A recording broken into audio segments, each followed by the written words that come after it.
yogis, Larissa here, giving you a couple of things that you can work on in your home practice and then things you can also bring back into your studio practice. We're going to spend a very brief amount of time on power stance like we've been starting. So toes up, arches on line, from your arches to your inner groin, hug in, hip points lift, and ribs pull down. That's all the base. We're going to talk a little bit extra about upper arm bones today. So upper arm bones pull up and back, base of your skull lifts up, upper arm bones pull down. So that's going to get the top of your spine on line, ready to move. So I'm going to turn to the side. From here, from this power stance position, you're just going to bring your hands up, elbows in at your sides, and then turn your hands like they would be in position for Chaturanga. This action right here, just standing here in space, getting the muscle memory of what your body needs to do is actually incredibly helpful for your yoga practice. So this action, squeezing your elbows in and then subtly pulling your upper arm bones back, is Chaturanga, basically without the weight on your hands.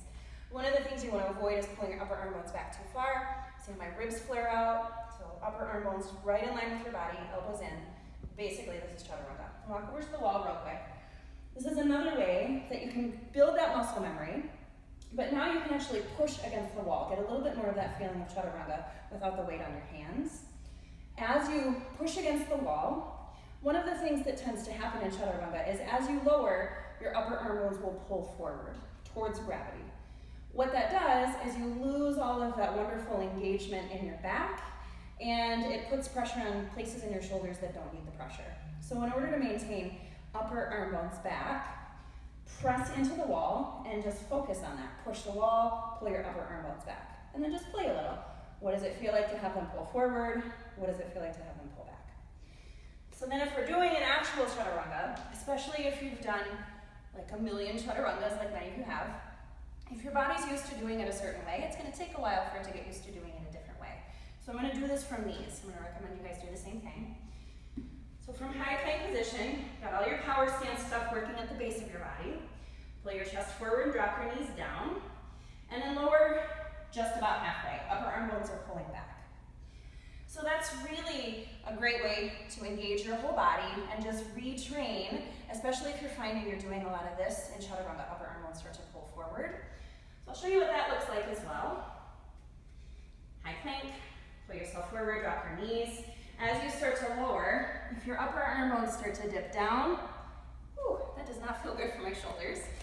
You'll notice that you lose a lot of engagement in your back. So then your shoulders are taking a lot of extra weight. So you can practice that, play with it. And then to see the full on Chaturanga, one little side note, a lot of times we tend to think that bigger is better, deeper is better. If you lower all the way down to the ground, it's not necessarily a bad thing, but make sure that you're maintaining integrity, pulling your upper arm bones back. And then for a while, I'm going to recommend practicing that you're just lowering halfway, so you're at this 90-degree angle. So we'll show what that looks like. From your high plank position, rock forward, squeeze your upper arm bones back even here, and then as you start to lower, you're just about halfway down, body in a straight line, and then you can start to come up, upward facing dog. I'll show you what that looks like the way that feels not so great for my shoulders. Just one time. High plank, pull yourself forward. As you start to lower, gravity will start to pull down this way. Totally normal for that to happen, but you can probably see what's happening in my body. I start to lose upper back, my butt kind of goes up in the air, and I lose that nice straight power stance line. So this is something you can practice at home. Use the wall like we showed. Use your knees a lot. Your knees are your friend in this pose, especially if you're relearning the pose or if you're new to it. And then you can take that into your studio practice and make it work for you. Any questions? Let us know, as always.